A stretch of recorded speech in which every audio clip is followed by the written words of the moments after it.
రెండు తెలుగు రాష్ట్రాల అన్నపూర్ణ ఆధునిక దేవాలయం నాగార్జున సాగర్ ప్రాజెక్టు ఇప్పుడు నిర్వహణ లోపంతో కొట్టుమిట్టాడుతోంది. అత్తుకుల బొంతగా మారిన మరమ్మతు పనులు, పాలకుల నిర్లక్ష్యంతో ప్రాజెక్టు మనుగడకే ముప్పు పొంచి ఉందన్న ఆందోళన వ్యక్తమవుతోంది. వర్షాకాలం దగ్గర పడుతున్నా మరమ్మతుల విషయంలో అడుగు ముందుకు పడకపోవడం నిపుణులను కూడా ఆందోళన గురిచేస్తోంది. అసలు సాగర్ స్పిల్వే దగ్గర ఏం జరుగుతోంది? ఎక్స్పర్ట్స్ ఏమంటున్నారు?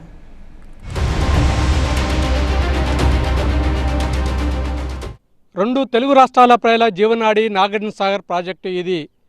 లక్షలాది ఎకరాలకు సాగునీరు, వేలాది గ్రామాలకు తాగునీరు అందిస్తున్న వరప్రదాయిని. అయితే పాలకుల నిర్లక్ష్యం, అధికారుల అలసత్వంతో ఈ ప్రాజెక్టు డేంజర్ బెల్స్ మోగిస్తోంది. నాగార్జున సాగర్ ప్రమాద గంటికలేంటో మనం కూడా తెలుసుకుందాం. తెలుగు రాష్ట్రాల్లో సుమారు 22 లక్షల ఎకరాలకు సాగునీరు, వేలాది గ్రామాలకు తాగునీరు అందించి జీవనాడి నాగార్జున సాగర్ 312 టీఎంసీల సామర్థ్యంతో ప్రపంచంలోనే అతిపెద్ద మానవ నిర్మిత కట్టడంగా పేరుగాంచిన ఈ ప్రాజెక్టులో ఇప్పుడు స్పిల్వే భాగం బలహీనపడుతోంది. 12 లక్షల క్యూసెక్కుల వరదను తట్టుకోవాల్సిన ఈ గోడలు ఇప్పుడు చిన్నపాటి ఒత్తిడికే చిల్లులు పడుతున్నాయి. 6 దశాబ్దాల చరిత్ర కలిగిన సాగర్ ప్రాజెక్టులో స్పిల్వే, క్రస్ట్ గేట్లు అత్యంత కీలకం. గేట్లు ఎత్తినప్పుడు 600 అడుగుల ఎత్తు నుంచి పడే నీటి ఉధృతికి స్పిల్వే దెబ్బతింటుంది. 2009 నాటి భారీ వరదల నుంచి ఈ సమస్య మొదలైంది. గత ఏడాది స్పిల్వే మరమ్మతులకు 6 కోట్ల ప్రతిపాదనలు అధికారులు పంపినప్పటికీ ప్రభుత్వం నుండి అనుమతులు రాలేదు. జూన్ నెలలో నైరుతి రుతుపవనాలు వస్తే కృష్ణమ్మ పరవళ్లు తొక్కుతుంది. ఆలోపే మరమ్మతులు పూర్తి చేయాల్సి ఉన్నా నేటికి టెండర్ల ఊసేలేదు. మనం చూడవచ్చు, మనం ప్రస్తుతం స్పిల్వే భాగం వద్ద ఉన్నాం. ఇక్కడ ఈ డ్యామ్లో అత్యంత కీలకంగా గుండకాయ లాంటి ఈ స్పిల్వే విభాగం అయితే పూర్తిగా దెబ్బతిన్నటువంటి పరిస్థితి కనిపిస్తూ ఉంది. దాదాపు 12 లక్షల క్యూసెక్ల వరద నీరు వచ్చినప్పటికీ కూడా తట్టుకునేలా ఈ ప్రాజెక్ట్ని అయితే అప్పట్లో ఈ స్పిల్వేని అయితే డిజైన్ చేశారు. అలాగే దాదాపు క్రస్ట్ గట్ల మించి 546 అడుగుల మీద నుంచి వరద నీరు వచ్చినా తట్టుకునేలా కూడా డిజైన్ చేశారు. కానీ రికార్డు స్థాయిలో 2009-11లో వచ్చినటువంటి భారీ వరదలకైతే ఈ స్పిల్వే పెద్ద ఎత్తున భారీ గుంతలు కూడా పడ్డాయి. అయితే అప్పటి నుంచి కూడా ప్రతి ఏటా చేస్తున్నటువంటి మరమ్మతులు అయితే తూతు మంత్రంగా కొనసాగుతున్నాయి. దాదాపు 20 క్రస్ట్ గేట్లలో కూడా ఈ స్పిల్వేపై గుంతలు అయితే పడినటువంటి పరిస్థితి అయితే కనిపిస్తూ ఉంది. 2012లో 40 కోట్ల రూపాయలతోటి ఈ స్పిల్వే గుంతలను అయితే అప్పట్లో పెద్ద ఎత్తున చేశారు. కానీ నాసిరకంగా జరిగాయని చెప్పి అప్పట్లో అంటే విమర్శలు కూడా వినిపించాయి. ఇప్పటి వరకు అంటే ఇప్పుడు ఈ స్పిల్వే మరమ్మతులు చేపడితే జూలై నెలకు పూర్తి చేసే అవకాశం ఉంటుంది. కానీ ఈ ఏడాది కూడా స్పిల్వే మరమ్మతులు లేనట్టుగానే మనకు కనిపిస్తూ ఉంది. కేవలం తాత్కాలిక ప్యాచ్ వర్క్లతో కాలం వెళ్లదీస్తుండటంతో ప్రతి వరదకు కొత్త గుంతలు ఏర్పడుతున్నాయి. సాగర్ ఆయకట్టు రైతులు ఇప్పుడు ప్రాజెక్టు భద్రతపై ఆందోళన చెందుతున్నారు.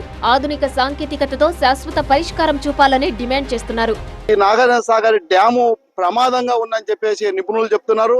ఈ ప్రమాదాన్ని కాపాడే విధంగా రెండు రాష్ట్రాల ప్రజలని కాపాడే విధంగా ప్రభుత్వాలు చర్య తీసుకోవాలి. లేకుంటే ఈ రెండు రాష్ట్రాలకు ఏ క్షణం ఏమైద్దో అని ఒక భయంలో వాతావరణం ఏర్పడ్డది. ఎప్పుడు కూడా శిల్పికి ఏదో వరదలు వచ్చి గేట్లు తీసేటప్పుడు మాత్రమే ఆ తూతు మంత్రంగా ఏదో నాసిరకం పనులు చేసి అవన్నీ పూడిపినట్టు ఏదో మాల్బూచి చేస్తారు. మళ్ళీ అది ఆ వరదలు రాగానే అది కొట్టకపోయి ఆ డ్యాము డ్యామేజ్ అవుతున్నది.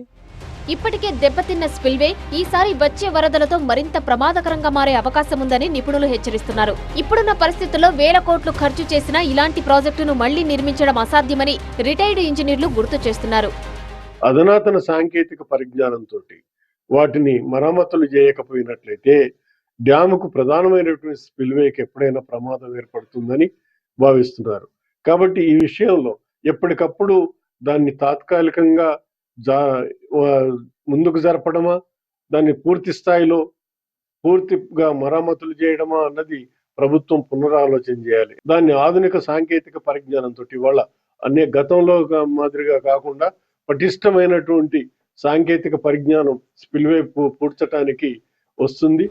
నాగార్జున సాగర్ ప్రాజెక్టు నిర్వహణ, మరమ్మతులపై పాలకులు, అధికారులు నిర్లక్ష్యం చేస్తున్నారని రైతు సంఘాలు విమర్శిస్తున్నాయి.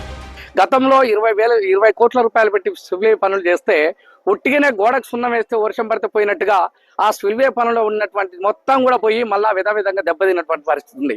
ఇప్పటికైనా అధికారులు స్పష్టంగా దానిపైన దృష్టి పెట్టి స్పిల్వే పనులు వెంటనే విద్యాపాతపతిగా చిరిపరిచినే తప్ప లేకుంటే రేపు రానున్న కాలంలో మన వర్షాలు వస్తే స్పిల్వే దెబ్బతినే ప్రమాదం ఉంటుంది. కాబట్టి ఇప్పటికైనా అధికారులు కానీ పాలకులు కానీ స్వచ్ఛంగా యుద్ధ ప్రాతిపదికన ఆ పనులు చేపట్టాలని చెప్పేసి కూడా ఈ సందర్భంగా మేము డిమాండ్ చేస్తా ఉన్నాం.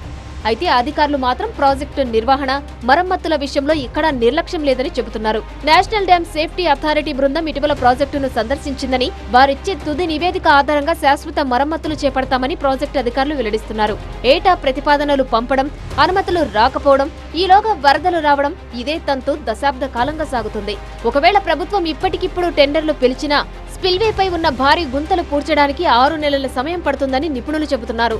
స్పిల్వే మరమ్మతుల పనులను సాధారణ పద్ధతిలో కాకుండా ఆధునిక సాంకేతిక పరిజ్ఞానంతో శాశ్వతంగా మరమ్మతు పనులు చేపట్టాలని డ్యామ్ సేఫ్టీ రివ్యూ కమిటీ సూచించింది.